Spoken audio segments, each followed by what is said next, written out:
ఆంధ్రప్రదేశ్లో తీవ్రమైనటువంటి ఇంధన కొరత ఏర్పడింది. ముఖ్యంగా రాష్ట్రంలో నలుమూలల, అంటే ఏ వైపు చూసినా సరే పెట్రోల్ బంకుల ముందు భారీ క్యూలు దర్శనమిస్తున్నాయి. దాదాపు సగానికి పైగా పెట్రోల్ బంకులు నో స్టాక్ అనే బోర్డులు దర్శనమిస్తూ మూతపడి ఉన్నటువంటి పరిస్థితి.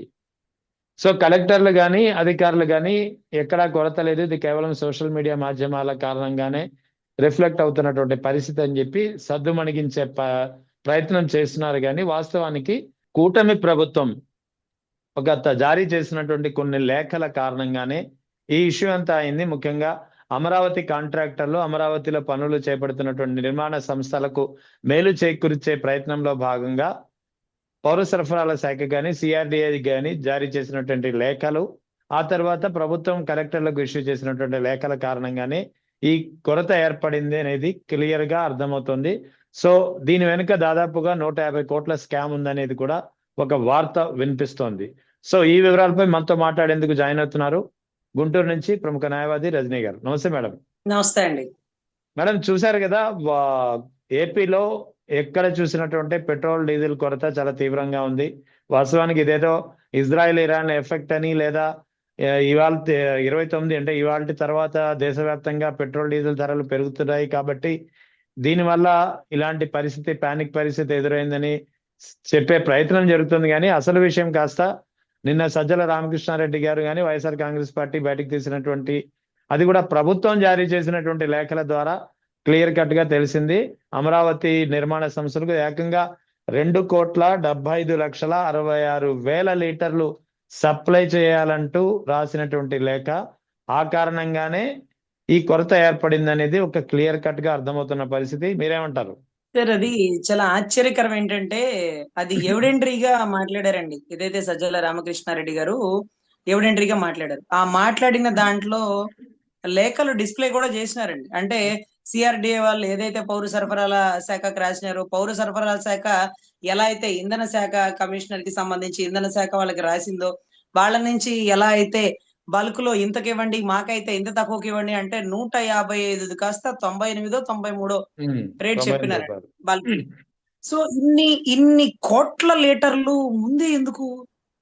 విజనరీ అంటే విజనరీనా విస్తరాకులు కట్టా తర్వాత సంగతి. గాని ఎప్పుడో ప్రపంచం కుప్పకూలిపోతుందంటే ఇప్పుడే ఈయన సెక్యూర్ చేసుకుంటారు అంటే అర్థం కాదు. ఏంటంటే ఆ చివరి 15 ఇంటి దగ్గర నిప్పంటింది అనుకోండి, అప్పుడు ముందే వాటర్ ట్యాంకులు పెట్టి ఆక్సిజన్ లాంటివి పెట్టేసి ఇవన్నీ సెక్యూర్ చేసేసుకుంటారు. ఇటువంటి పరిస్థితి. అసలు ఇప్పుడు ఇరాన్ యుద్ధము కాదు, కరోనా టైము కాదు, పక్క రాష్ట్రంలో ఏమీ విపత్తు లేదు, సడన్ గా ఎందుకు వచ్చింది అంటూ అధికారులు నడుస్తాడండి. పెద్ద అయినా అధికారులు నడుస్తారండి. ఇంధనం అంతా ఎటు వెళ్ళిపోయిందో తెలుసా? ఈ రోజు రాజధానిలో బ్లాక్ లో డీజిల్ అమ్ముతున్నారు తెలుసా? బ్లాక్ లో డీజిల్ అమ్ముతున్నారు సార్. పెట్రోల్ బంక్ లో లేని డీజిల్ ఇక్కడెక్కడుంది? అమరావతిలో డీజిల్ తక్కువ రేటుకి రావడం ఏంటి మీకు తెలుసా? ఇది సంక్షోభం రాక ఒక 10-15 రోజుల ముందు నేను విన్నా. 10-15 రోజుల ముందు హైకోర్టు నుంచి అటు కమిషనర్ ఆఫీస్ దగ్గరికి వెళ్తుండగా 2-3 డీజిల్ కావాలంటే అటు మా వాళ్ళ దగ్గర పెట్టుకోండి, తక్కువ రేటుకి వస్తుంది, మాకు అక్కడ అందుబాటులో ఉందంటే అక్కడ బంకు లేదు. మరి ఇప్పుడు తక్కువ రేటుకి రావడం ఏంటి? ఏమన్నా బంకు క్లోజ్ చేస్తా మీకు ఏమన్నా ఇచ్చినారు? అర్థం కాలే. అంటే అమరావతి కాంట్రాక్టర్ల కోసం ముందుగానే కంటైనర్లు లేకపోతే భూముల్లో ఏమన్నా పెట్రోల్ డీజిల్ లాంటివి దాచిపెట్టి పెట్టినారో తెలియదు. కానీ దరిద్రం ఏంటంటే అది ఎప్పుడుకో వాడాలి కదా, ఆ వాడుకునే పరిస్థితి కూడా లేకుండా ఇప్పుడు వీళ్ళు దాన్ని బ్లాక్ లో అమ్మేస్తున్నారు. బ్లాక్ లో కాదండి, వైట్ లోనే అమ్మేస్తున్నారు. అంటే డీజిల్ ఇప్పుడు కాదండి, 10-15 రోజులు క్రితం విన్న మాట ఇది. చాలా ఆశ్చర్యం. సో ఇప్పుడు కొరత వచ్చిందంట. కొరత ఇప్పుడు ఎందుకు వచ్చిందంటే ముందే అంతా ఒక దగ్గర పెట్టేసినారు. మరి కొరత రాక చచ్చిద్దా? సో మీరు గొప్పగా పరిపాలిస్తే CM, deputy CM, education minister, ఇబ్బందులు వస్తే మాత్రం అధికారుల మీద విరుచుకుపడ్డ చంద్రబాబు గారు. అధికారులు కూడా తిరిగి విరుచుకుపడాలా? అయ్యా, డీజిల్ సంక్షోభం రావడానికి ఇరాన్ ఇరాక్ యుద్ధాలు లేవయ్యా, పోయిపోయి మొత్తం రాజధాని కాన్స్టిట్యున్సీలోనే ఉండిపోయింది డీజిల్ అంతా. ఈ టైంలో జగన్ గారు ఆకాశంలో విమానాల నుంచి ఒక్క నిప్పెలిగిచ్చారంటే మొత్తం ఉప్పే కూహా అయిపోతుంది, జాగ్రత్త. అంతా సెక్యూర్ చేసి పెట్టుకోవడానికి అవి నీళ్లు కాదు డీజిల్. పుసుక్కున డ్రోన్ కెమెరా నుంచి ఏమన్నా పై నుంచి కింద పడిందో స్వామి, అక్కడే డీజిల్ ఎందుకుంది, అక్కడే ఎంత నిప్పులు ఎంత చెలరేగిని అంటే ఎంత డీజిల్ ఉంది, ఎంత డీజిల్ ఉంటే ఎంత నిప్పులు చెలరేగిని, ఇవన్నీ కూడా వచ్చేస్తాయి. సో దయచేసి డీజిల్ ని దాచిపెట్టుకోవడం, డీజిల్ ని ఎక్కువ రేటుకి ప్రజలకు ఇస్తూ, తక్కువ రేటుకి అమరావతి కాంట్రాక్టర్లకు ఇస్తూ, ప్రపంచం కుప్పగూలిపోయినా మీ ఇల్లు మాత్రం ఆగకుండా ముందుకు వెళ్తూ, ఇటువంటి పరిస్థితుల్లో ఒక కాన్స్టిట్యున్సీనే కాదు, మిగతా అంటే 5 కోట్ల ఆంధ్రుల గురించి కూడా ఆలోచించండి అని మనం చెప్పుకోవచ్చు సార్. ఇంధన కొరతకి రాసిన లెటర్లు ఎవిడెంటరీగా దొరికిపోయినాయి కాబట్టి మళ్ళీ అకౌంటబిలిటీ, పౌర సరఫరాల సరఫరా మంత్రి, సహాయ సహకార మంత్రి, ఇంకా ఇంకా చాలా వస్తారు కదా, మొత్తం వచ్చేస్తారులేండి, సహాయ మంత్రులు ఇంకా అందరూ వచ్చేస్తారు. వీళ్ళందరూ వచ్చి ఆ లెటర్ కి ఎక్స్ప్లెనేషన్ అకౌంటబిలిటీగా ప్రజలకు చెప్పండి. అన్ని లీటర్లు అప్పుడే ఎందుకు స్వామి?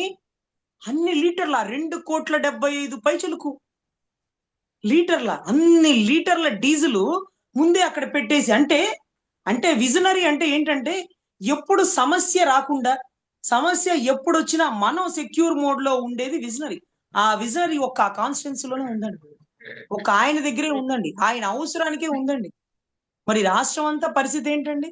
ఇప్పుడు చూడండి, మీకు రాష్ట్రం అంతా కొరత వచ్చినా సరే అమరావతి పని ఆగదండి. అది కరెక్ట్, అమరావతి పని ఆగదు. ఎందుకంటే ముందుగానే కొనేసుకున్నారు. ఎంత కొనేసుకున్నారు? ఎంత ఎన్ని కోట్ల లీటర్లు తెచ్చి దగ్గర పెట్టుకున్నారు. ఎప్పటికి అవన్నీ వాడేది? అంత స్టాక్ ఒక దగ్గరే ఉండొచ్చా? అంత స్టాక్ ఒక దగ్గరే ఉండొచ్చా? Minimum limit sir. ఇప్పుడు మీకు తెలుసో లేదో, డీజిల్ పెట్రోల్ బంకులు అంటారు చూడండి, పెట్రోల్ బంక్ కూడా ఇంత ప్రిమిసెస్ లోనే ఉండాలి, ఇంత పెట్రోల్ డీజిలే లోపల ఉండాలి. అంటే ఏదైనా విపత్తు వస్తే ఇన్ని కిలోమీటర్లు ఇబ్బంది అవుతుంది, కానీ ఇన్ని వందల కిలోమీటర్లు ఇబ్బంది అయ్యేంత డీజిల్ లోపల స్టాక్ పెట్టకూడదు సార్. ఈరోజు ఎన్ని ట్యాంకర్లు ఉన్నాయో రాజధానిలో, ఎన్ని ట్యాంకర్లు ఉన్నాయో, పోతా ఇలా సిగరెట్ తగిలిచ్చి అలా వేసేస్తే ఏమైపోతుంది? అరే అంత సెక్యూర్ చేసుకోవచ్చు. అన్ని కోట్లు మీకు ఎందుకు? అన్ని కోట్ల లీటర్ల 2.75 కోట్ల లీటర్లు మీరు కావాలని సిఆర్డిఏ వాళ్ళు, మీరు ఏకంగా పౌర సరఫరాల శాఖ మంత్రిని, ఆయన ఇంధనాల వాళ్ళని, ఆఖరికి కమిషనర్ ఇష్యూ చేయడం, 55 రూపాయలు తక్కువకి ఎందుకని ఇవ్వాలి మీకు 55 రూపాయలు తక్కువకి? సో ఇవన్నీ కూడా రాష్ట్ర ప్రజలలో సందిగ్ధం అండి. ఈ రోజు అంబులెన్స్ కి డీజిల్ కొట్టట్లేదని ఈ మీడియాలో బయటకు వచ్చింది కదా. అంబులెన్స్ కి డీజిల్ కొట్టుకోవడానికి లేదు, ఆక్సిజన్ సిలిండర్ కి వాటికి అవసరం, లేకపోతే ప్రాణవాయువు లేదు, లేకపోతే కరెంటు పోతే జనరేటర్ కి అవసరం డీజిల్.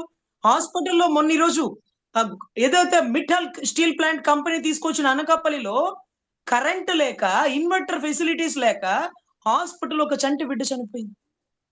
సో అవన్నిటికీ డీజిల్ అవసరమే కదా సార్. సో ఇది చాలా దారుణం సార్. సంపదనంతా ఒక దగ్గరే పెడుతున్నారు, ఒక్కరిని మాత్రమే సెక్యూర్ చేస్తున్నారు, ఒక ఏరియాని మాత్రమే మీరు కంటికి రెప్పలాగా ప్రొటెక్ట్ చేసుకుంటున్నారు అని అనడానికి ఈ మండే డీజిలే ఎవిడెంటరీ. రాష్ట్రం అంతా విపత్తు వచ్చినా పర్లేదు, మా రాజధాని మాత్రం ఆగకూడదు. సో రాజధాని అందరికీ అవసరమే సార్. మనం దీని గురించి మాట్లాడుకోవాలంటే ఇంకొక అద్భుతమైన సబ్జెక్ట్ సార్. చింతా రాజశేఖర్ గారు నాకు నిన్న అంతా ఎక్స్ప్లెయిన్ చేస్తుంటే చాలా ఆశ్చర్యం అనిపించింది సార్.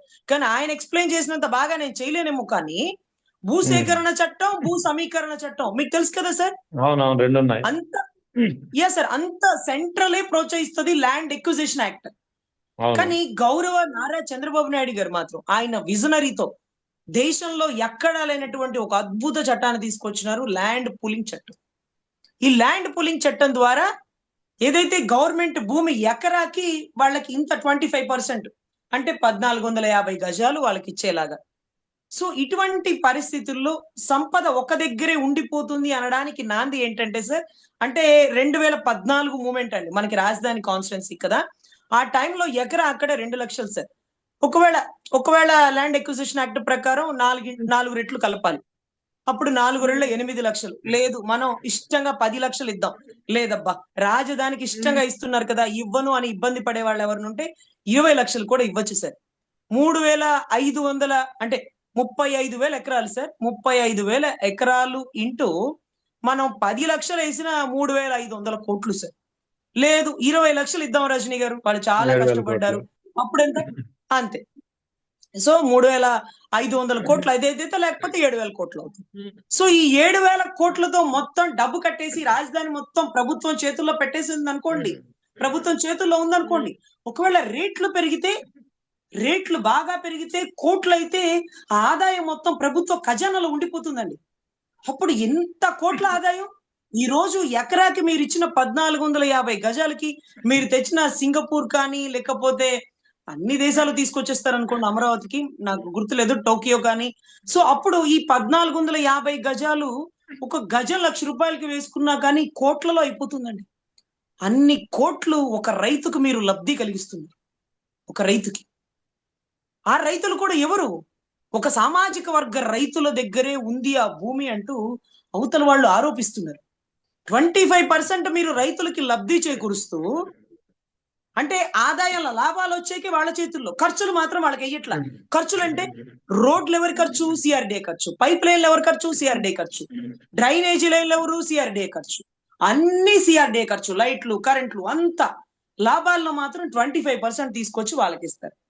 కనీసం ఎకరం 10 లక్షలు 20 లక్షలు కూడా లేనిది ఈ రోజు 14 కోట్లు లబ్ధి ఒక సామాజిక వర్గ రైతు చేతికి వెళ్ళిపోతుంది అంటూ జగన్ రెడ్డి గారు, అనుభవం లేనటువంటి వ్యక్తి, ఒక్కసారి కూడా ముఖ్యమంత్రి కాకుండా అక్కడ మనం రాజధానిని ప్రోత్సహించట్లేదు, రియల్ ఎస్టేట్ ని పెంచుతున్నాం, 35,000 ఎకరాలు ఇంకా పైనైనా తీసుకోండి కానీ గవర్నమెంట్ భూమి తీసుకోండి, పేదల దగ్గర నుంచి భూమి తీసుకుంటున్నారు అంటున్నారు, అది కరెక్ట్ కాదు, వారు పేదలు కాదు, అక్కడ ఏదో తేడా జరుగుతుంది, అక్కడ రియల్ ఎస్టేట్ అవుతుంది, ఇది కరెక్ట్ కాదు అంటూ చక్కగా మాట్లాడారు సార్.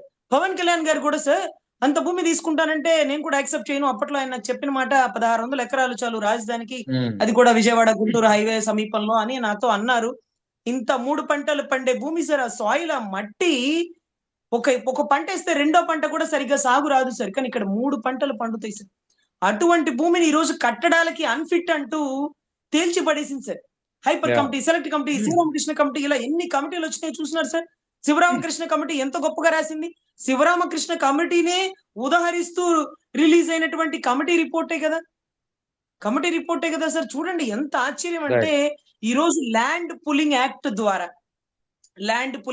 ద్వారా అక్కడ రైతుల దగ్గర నుంచి కొన్న భూములు కోట్ల రూపాయల్లో తిరిగి రైతులకే లబ్ధి ఇస్తున్నారు. కానీ వారు రైతులు ఎవరు? అరే, ల్యాండ్ ఎక్విజిషన్ సెంట్రల్ ప్రోత్సహించేది అదే కదా స్వామి. అప్పటికప్పుడు 3,500 కోట్లు వాళ్ళకి ఇచ్చేస్తే పిల్లలకి పెళ్లిళ్ళు చేసుకుంటారా, చదువుకుంటారా, whatever it may be, అది కదా త్యాగం. మీ లాభాల్లో మాకు వాటాలు ఇవ్వండి, 25% మాకు ఇవ్వండి అనడం త్యాగమా?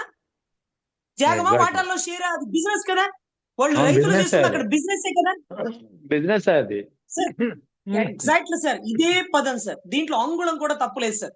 ఎందుకంటే త్యాగం చేసి భూములు ఇచ్చిన రైతులు అది వేరు. ఎందుకంటే హైవే రోడ్డు వేస్తున్నప్పుడు, లేకపోతే అక్కడ ఏదైనా రోడ్డు పోతున్నప్పుడు కొంత ల్యాండ్ ఎక్విజిషన్ లో వాళ్ళకి ఇచ్చేస్తారు. ఆ డబ్బులు కూడా కట్టలేక బాండ్లు ఇస్తారు. కానీ ఇంత మీకు తర్వాత ఇస్తాము, ఇంత మీరు లబ్ధి పొందండి, అక్కడ భూమి అక్కడ ఇస్తాము, ఇక్కడ భూమి ఇక్కడ ఇస్తాం, పిచ్చి మాటలు.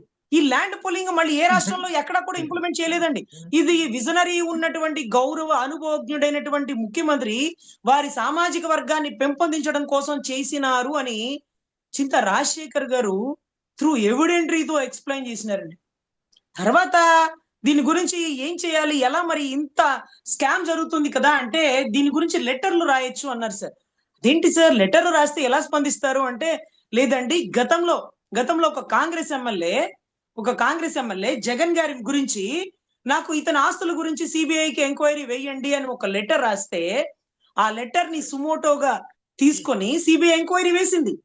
ఇప్పుడు కూడా రాజధానిలో ల్యాండ్ ఎక్విజిషన్ అంటే ల్యాండ్ పూలింగ్, వీటికి మధ్య వ్యత్యాసంలో ఏం స్కాములు ఉన్నాయి, ఈ భూ సేకరణ ద్వారా వాడికి లబ్ధి ఇవ్వడం ద్వారా 25% ద్వారా రాష్ట్ర ఖజానా కొన్ని లక్షల కోట్లు నష్టం వస్తుంది. మీరు చెప్పండి సార్, 7,000 కోట్లతో అయిపోయి రైతులకు ఇచ్చేసి ఉంటే ఆ ఖజానాలో అసలు పోలవరం మన డబ్బుతో మనమే కట్టుకునే వాళ్ళం సార్. 17 మెడికల్ కాలేజీలు కాదు సార్, 20 మెడికల్ కాలేజీలు పూర్తి చేసుకునే వాళ్ళం సార్.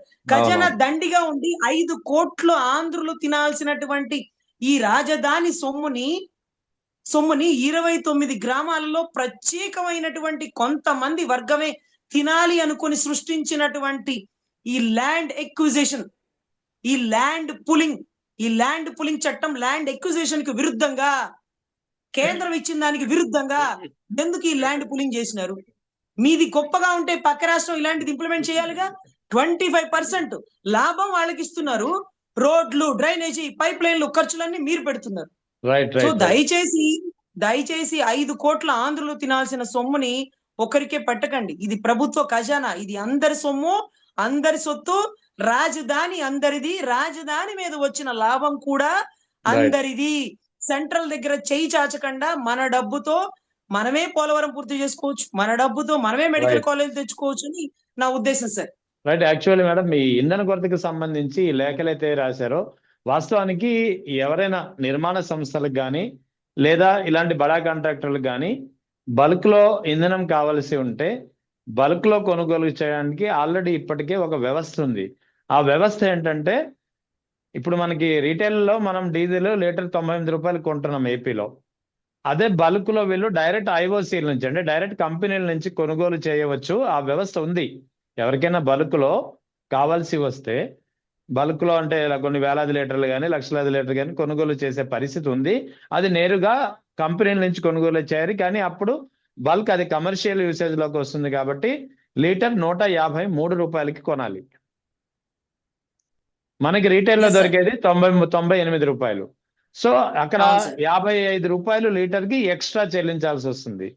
సో అంటే ఇక్కడ బడా కాంట్రాక్టర్లకి, అమరావతి కాంట్రాక్టర్లకి మేలు చేకూర్చడానికే ఆ 55 రూపాయలు లీటర్ కి తగ్గించడానికే ఈ తరహా డైరెక్ట్ సివిల్ సప్లైస్ శాఖకి లెటర్ రాయడము, తర్వాత సివిల్ సప్లైస్ శాఖ ఆయిల్ కంపెనీలకి లేఖ రాయడము, దాని నుంచి రిప్లై రాకుండానే ఇక్కడ కలెక్టర్లకు ప్రభుత్వం ఆదేశాలు ఇవ్వడము, కలెక్టర్ డీలర్లకు సూచనలు జారీ చేయడము, ఈ పంపిణీ అనేది ఆల్రెడీ గుంటూరు, కృష్ణా పరిసర ప్రాంతాల్లోని పెట్రోల్ బంక్ నుంచి ఆల్రెడీ ప్రారంభమైపోయింది.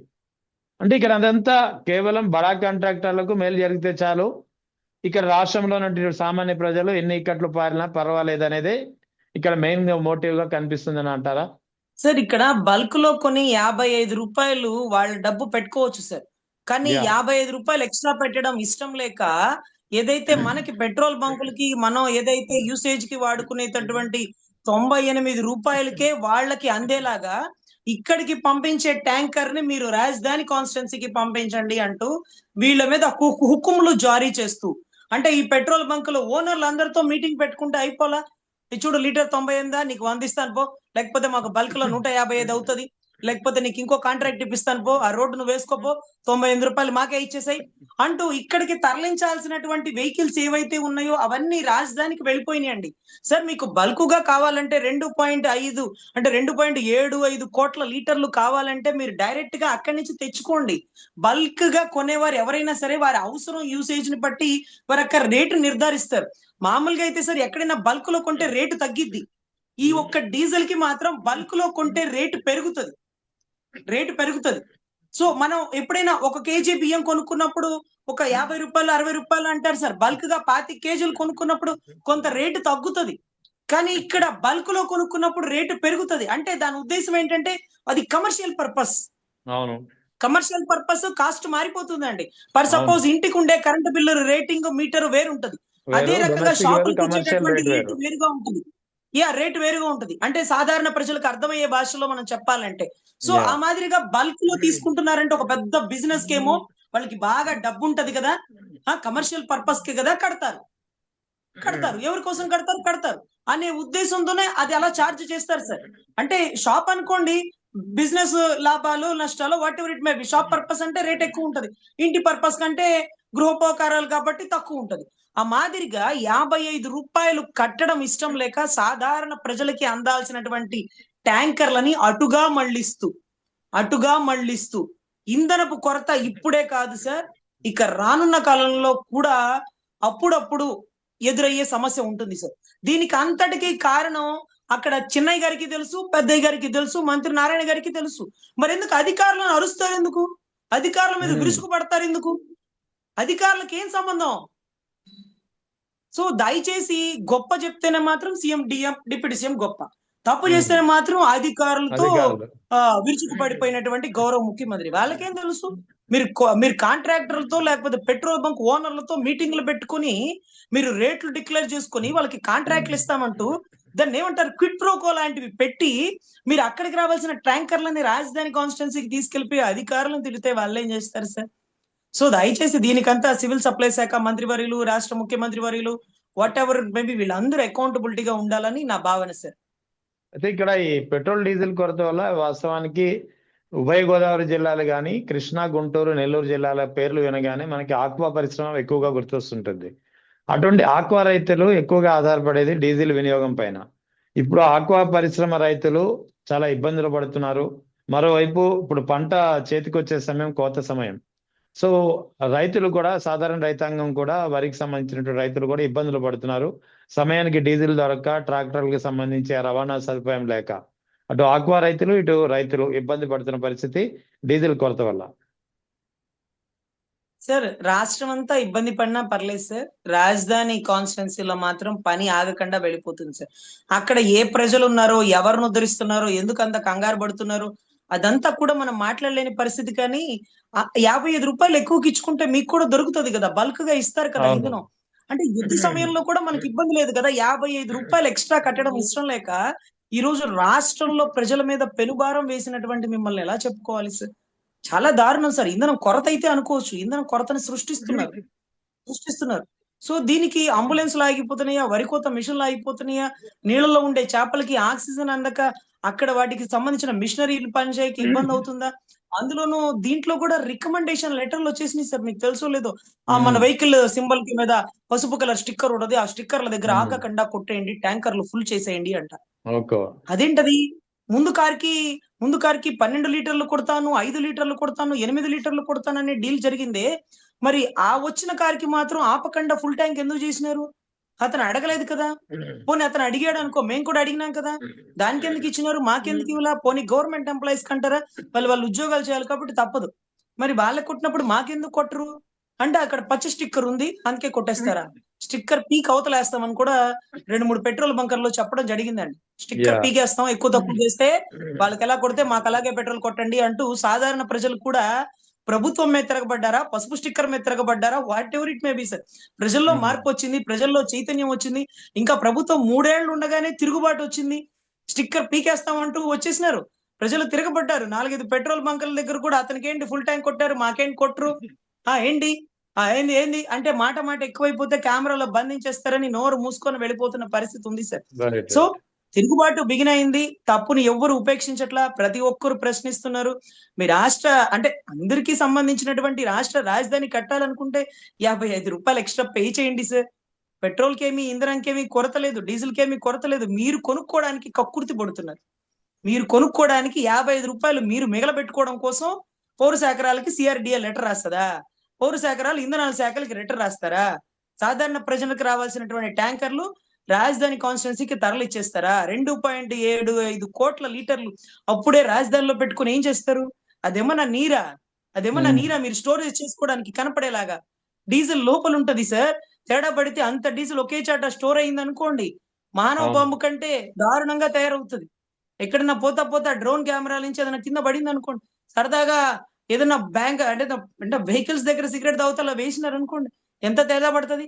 ఇంతకీ ఆ డీజిల్ ఎక్కడ దాచినారు, ఏ ఊర్లో దాచినారు, ఎక్కడ తవ్వినారు?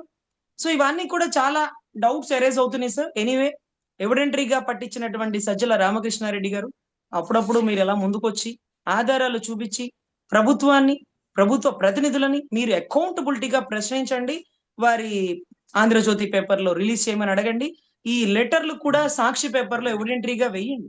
పాపం ఇవన్నీ పౌర శాఖరాల సరఫరా మందికి తెలియక అధికారులను తిడుతున్నాడు. అధికారులు రాసిన లెటర్లు కాదు, పౌర శాఖరాలకు సంబంధించిన పౌర సరఫరాల వాళ్ళు రాసింది, ఇంధనపు వాళ్ళకి సిఆర్‌డిఏ రాసింది, అంతా ఎవిడెంటరీ. చిన్ని స్థాయి అధికారులు చేయలేరు సార్. ప్రజాప్రతినిధులకి లోబడి చేసినటువంటి ఆ లెటర్లు ఎవిడెంటరీగా బయటకు వస్తే ప్రజాప్రతినిధులు అకౌంటబిలిటీగా ఉంటారని నా ఆవేదన ఇంకా సార్. నారా లోకేష్ వ్యాఖ్యలను ఏ విధంగా చూడాలి? గూగుల్ కు సంబంధించినటువంటి కార్యక్రమంలో ఆయన మాట్లాడుతూ మరోసారి వ్యంగ్యంగా కాంట్రవర్సీ వ్యాఖ్యలు చేశారు. మేము గూగుల్ తీసుకొచ్చాము అని చెప్పారు. వాస్తవానికి ఇది అదానికి సంబంధించిన కంపెనీ. గూగుల్ అనేది వన్ ఆఫ్ ద పార్ట్నర్. ఇది కూడా వైఎస్ జగన్ హయాంలో ప్రారంభమైంది. కానీ సరే, క్రెడిట్ వీళ్ళు తీసుకుంటున్నారు, let them take the credit. కానీ ఇక్కడ మేము గూగుల్ తీసుకొచ్చాము, మీరేం తీసుకొచ్చారు? గొడ్డలు తీసుకొచ్చారు. అంటే ఇక్కడ సుప్రీంకోర్టులో ఆ కేసుకు సంబంధించినటువంటి క్లీన్ చిట్ అనేది వైఎస్ జగన్ అండ్ ఫ్యామిలీకి క్లీన్ చిట్ లభించినా సరే ఇంకా గొడ్డలి అంటూ ప్రచారం చేస్తున్నారు. ఎలా చూడాలి ఈ వ్యాఖ్యల్ని? సార్ నిన్న మొన్న అనుకుంటా ఆయన ఆరోగ్యం గురించి మనం మాట్లాడామని పర్సనల్ విషయాల్లోకి ఎలా వెళ్తారు అంటూ ఆ జనసేనకు సంబంధించిన ప్రతి ఒక్కరు ముందుకొచ్చి మాట్లాడారు. ఇది కూడా ఒక లీగల్ ఇష్యూ. ఇది కూడా ఒక లీగల్ ఇష్యూ. ఎందుకంటే ఆ అడ్వకేట్ గారు కూడానండి, శాంతి స్వరూప్ గారు అని ఒక అడ్వకేట్ గారు ఉమ్, ఒక లెటర్ రిలీజ్ చేసినారు ఫేస్బుక్ లో. పర్సనల్ విషయాల్లోకి ఎందుకు పోతారు అని. ఇది పర్సనల్ సార్, ఇది పర్సనల్. గొడ్డలి అనేది చాలా పర్సనల్. ఇంతవరకు అంత దారుణంగా నరకబడినటువంటి దివంగత నేత, దివంగత నేతకి సంబంధించినటువంటి గొడ్డలు ఇంతవరకు దొరకలేదు సార్. ఉమ్, వివేకానంద రెడ్డి గారి కేసులో ట్విస్ట్ ఏంటంటే సిఆర్డిఏ అంటే సిబిఐ పని చేసిందా, సిఐడి పని చేసిందా, what ever it may B, ఇంతవరకు ఒక గొడ్డలి దొరకలేదు, గొడ్డల్ని పట్టుకోలేదు. కానీ ప్రతిసారి మీరు గొడ్డలు అనే బదులు ఏదో ఒక గొడ్డలు తీసుకొచ్చి ఇదే ఆ గొడ్డలి అని అనాల్సింది బాగుండేది. ఉమ్, సో చాలా ఆశ్చర్యం. ప్రభుత్వం మీ చేతుల్లో ఉండి, సెంట్రల్ మీ తోడుగా ఉండి, ఓ అంది హే ఓ తుఫానీ హే అనేది అంతా మీ దగ్గరే ఉండి, ఈ రోజు ఆ గొడ్డలి తాలూకా కేసు ఏమైంది అనేది మీరు ఎందుకు క్లోజ్ చేయలేకపోతున్నారు? సో ఇది చాలా దారుణం సార్. జీ ఫర్ గూగుల్ అంటే ఓకే, జీ ఫర్ గొడ్డలి అంట. అంటే గొడ్డలిని ఇంగ్లీష్ లో మాట్లాడాలా, తెలుగులో చెప్పాలా? ఓకేనా. విశాఖపట్నంలో జీ అంటే, విశాఖపట్నం అనే పదం మొత్తంలో జీనే లేదు. వైజాగ్ లో జీ అంటే అని చెప్దాం అనుకొని లోకేష్ గారు తడబడతా గొడ్డలి చెప్పాలన్న తాపత్రయంతో, కంగారులో, ముందు గొడ్డలని చెప్పాలి, గొడ్డలని చెప్పాలనే కంగారులో విశాఖపట్నంలో జీ అంటే ఏంటో తెలుసా? G for Google. కానీ వాళ్ళు ఏం తెస్తారు? గొడ్డలి తెస్తారు. వాళ్ళు ఎందుకు తెస్తారు సార్ గొడ్డలి? సిఆర్డి అంటే సరే సార్, పొద్దుగుకులకు సిఆర్డి ఎందుకు వచ్చేస్తుందంటే ఆ సిఆర్డిఆర్ ని సృష్టికర్త, అసలు ఆ విజనరీ, అదంతా ఒక కార్పొరేట్ వ్యవస్థ. వాళ్ళ డబ్బులంతా ఒక దగ్గర స్టోరేజ్ పెట్టారు. సో ఈ సిఐడి వ్యవస్థ గాని, ఈ సిబిఐ వ్యవస్థ గాని ఇంతవరకు గొడ్డల్ని పట్టుకోలేకపోయారు సార్. నిన్న కూడా నేను జనసేన వారికి ఓపెన్ ఛాలెంజ్ చేసినాను. నిజంగా ఉమ్, ఆయన ఆరోగ్యం గురించి మాట్లాడితే అది తప్పు, నిజంగా తప్పు.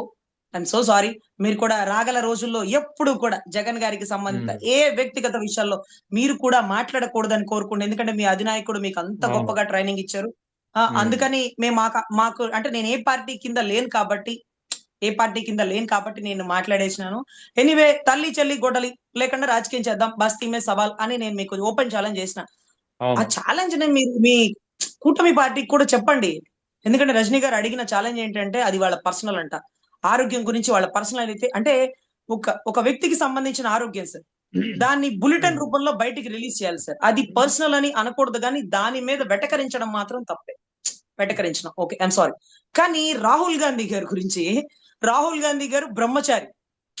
అంటే పెళ్లి కాలేదంతే, నేనేమన్నా బ్రహ్మచారి అని చెప్పను, పెళ్లి కాలేదంతే అని అవును. ఆయనే పబ్లిక్ స్టేట్మెంట్ లో ఇచ్చినారు సార్. నేనేమంటున్నానంటే ఆకతాయిగా ఏ పదవి లేని నేను మాట్లాడితేనే ఇంత పెద్ద తప్పు అయితే, ఒక పార్టీ ప్రెసిడెంట్ స్థాయిలో ఉన్న వ్యక్తి, ఒక సెంట్రల్ ని శాసించేటటువంటి రాహుల్ గాంధీ గారు, అంటే వాళ్ళ పార్టీలో ఆయనే కదా మెయిన్ రోల్, ఆయన గురించి మనం అలా మాట్లాడొచ్చా?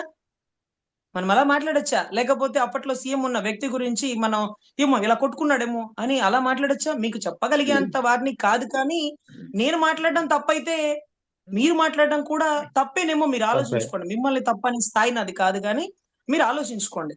నేనెందుకు ఈ పదాన్ని మాట్లాడాల్సి వచ్చిందంటే మొత్తాన్ని కంట్రోల్ చేద్దామని నేను అనుకున్నా. అంటే వైసీపీని కానీ, టీడీపీని కానీ, జనసేనని కానీ హుందాతత్వమైన రాజకీయం చేద్దాం. అంటే భార్యల విషయాలు, వివాహాల విషయాలు, వివాహేతర సంబంధాలు వైసీపీ వారికి అవసరం లేదు. అదే మాదిరిగా జనసేన వారికి కూడా తల్లి చెల్లి గొడ్డలి లేకుండా రాజకీయం చేయండి. ఇలా హుందాతత్వమైన రాజకీయం చేయడం కోసం ఆ నిందలేదో ఆ మాట ఏదో నేను పడ్డాను.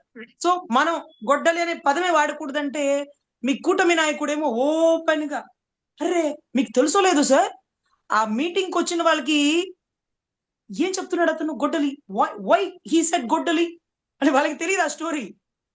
గొడ్డలి, గొడ్డలి ఏమన్నా పార్టీ సింబలా? అసలు ఉమ్, గొడ్డలి అనే పదం ఎందుకు వాడారు? ఎందుకు వాడారు? అర్థమైందా రాజా అని ఎవరికైనా తెలుగు వాళ్ళకి మీరు తెలియజేస్తున్నారా? అరే గూగుల్ మీట్ లో అదానీలు, లేకపోతే అంబానీలో పెద్ద పెద్ద పారిశ్రామికవేత్తలు వచ్చినప్పుడు అక్కడ మీరు గొడ్డలనే పదాన్ని వాడి మీ స్థాయిని మీరు తగ్గించుకోలే. యా. జీ ఫర్ గూగుల్ అంటే వాళ్ళకి అర్థమైంది. వాట్ ఈ సెడ్ లోకేష్? గొడ్డలి. వాట్స్ ద మీనింగ్ గొడ్డలి? గొడ్డలి మీనింగ్ ఏంటి అంటే అట్లీస్ట్ ఇంగ్లీష్ లో అన్నా చెప్పినారా? లే. వాళ్ళకేం అర్థం అవుతుంది గొడ్డలంటే? వాళ్ళకి తెలియదు కదా. కంకి కొడవలి గుర్తు ఒక పార్టీ కొని, లేకపోతే గొడ్డలి గుర్తును మీరు సింబల్ గా మారుస్తున్నారని తెలియదు కదా. మరి ఎందుకు వాళ్ళ ముందు మన విలువను దిగజార్చుకున్నారు? వాళ్ళ ముందు మన రాష్ట్ర విలువలు ఎందుకు దిగజార్చినారు? వాళ్ళ ముందు అలా మాట్లాడచ్చా? బయట వాళ్ళు కదా, గెస్ట్లు కదా. గెస్ట్ల ముందు మన హుందాతత్వాన్ని చూపించాలి గాని గొడ్డలని చెప్తామా? చెప్పకూడదు కదా. కనీసం వాళ్ళకి ఆ రైట్. తెలుగు మీనింగ్ అన్నా తెలుసా గొడ్డలనే పదానికి? సో దయచేసి మీరు ఈ 3 పదాలు వాడకుండా మీ జీవితాంతం రాజకీయం చేయలేరు. మీ వల్ల కాదు. ఎందుకంటే అవతల వ్యక్తిలో లోపాలు చెప్పడానికి ఏమీ లేవు కాబట్టి ఎత్తి అవును. చూపించడంలో ప్రముఖంగా మీరు ఇది తప్ప ఇంకేది మాట్లాడలేరు. So right. దయచేసి మన రాష్ట్ర విలువని, మన రాష్ట్రానికి కంపెనీలు పెట్టడానికి వచ్చిన దేశ విదేశ సంస్థల ముందు చెప్పకండి. మొన్నటి రోజు రైట్. ఆదాని పేరే రాలేదు సార్. మీరు చూస్తే సుందర్ పిచ్చయ్‌నే హైలైట్ చేసేసినారు. ఈ ట్రిప్ సుందర్ పిచ్చయ్య గారే రాలా. సుందర్ పిచ్చయ్య గారే రాలా. ఇక చచ్చినట్టు, తప్పనట్టు వేరే గత్యంతరం లేక ఆదాని గ్రూప్ కి ధన్యవాదాలు చెప్పుకునే పరిస్థితికి వచ్చినారు. ఆదాని గారు వచ్చినారు, అంబానీ గారు వచ్చినారు, ఇంకొకళ్ళు వచ్చినారు. ఇవన్నీ కూడా మాట్లాడుకున్నారు సార్. సార్ ఒకటే మనం చెప్పుకోవాల్సింది ఏంటంటే, ఏదైనా రాష్ట్రం ఎదుగుదలకి ఏ ఒక్కరు అడ్డురారు. కానీ రాష్ట్రం ఆ ఎదుగుదలకి అవసరమైనదేంటో దాన్ని ఎవరెవరు తీసుకొచ్చినారో, ఆదాని తెచ్చినారా, 2023లో తెచ్చినారా, మైలురాయి స్టోన్ ఎవరేసినారు? ఇప్పుడు మీరొచ్చి సుందర్ పిచ్చయ్య గారిని హైలైట్ చేసినారు. మళ్ళీ సుందర్ పిచ్చయ్య గారు వచ్చారా? మీరు ఏమంటూ గూగుల్ డేటా సెంటర్ తెస్తానన్నారో అక్కడ వారు కూడా బిగిన్ అయిపోయింది. మరి సుందర్ రైట్. పిచ్చయ్య గారు ఎందుకు రాలేకపోయారు ఇంత రైట్. రైట్. ప్రతిష్టాత్మకమైన విషయంలో? సార్ ఇక్కడ ఒక విషయం సార్, అన్నకి బాగలేక హాస్పిటల్లో ఉన్నారు. అన్నకి బాగలేక హాస్పిటల్లో ఉన్నారు. ఒక 10 రోజుల్లో బయటకు వచ్చేస్తారేమో. వచ్చాక పెట్టుకోవచ్చు కదా సార్ ఇది. వచ్చాక పెట్టుకోవచ్చు కదా. అంత పెద్ద గూగుల్ డేటా సెంటర్ లో దేశ విదేశాల నుంచి పారిశ్రామికవేత్తలు తీసుకొస్తున్నప్పుడు పవన్ కళ్యాణ్ గారు లేకుండా చేయడం ఏంటి? ఇండస్ట్రియల్ మినిస్టర్ లేకుండా సింగపూర్ వెళ్ళి ట్రైనింగ్ వెళ్ళొచ్చారు. డిప్యూటీ సీఎం లేకుండా మీరు అది కండక్ట్ చేసేస్తారా? పోస్ట్ పోన్ చేసి ఉండాల్సింది.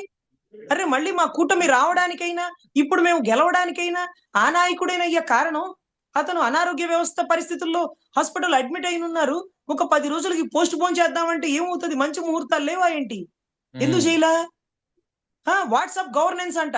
దాంట్లో కూడా పెద్దయ్య గారు, చిన్నయ్య గారే ఉన్నారు సార్. అంటే తండ్రి కొడుకులు ఇద్దరు ఫోటోలే ఉన్నాయి. అక్కడ పవన్ కళ్యాణ్ గారి ఫోటో లేదు సార్. వాట్సాప్ గవర్నమెంట్స్ అంటూ ఏదో వచ్చింది మొన్న మధ్య, వాళ్ళిద్దరు ఫోటోలే పెట్టారు. వాట్సాప్ ఫోటో వేసి అదేంది అన్న లేరేంటి? ఇతనికి ఏం సంబంధం? విద్యాశాఖ మంత్రికి ఏం సంబంధం? సీఎం డిప్యూటీ సీఎం ఫోటో కదా ఉండాలి సార్. సార్ సింగపూర్ కి తీసుకెళ్లరు పవన్ కళ్యాణ్ గారిని. అదే రకంగా గూగుల్ డేటా సెంటర్ గతంలో వచ్చినప్పుడు సుందర్ పిచ్చయ్య గారు వచ్చినప్పుడు పరిచయం చేయలేదు.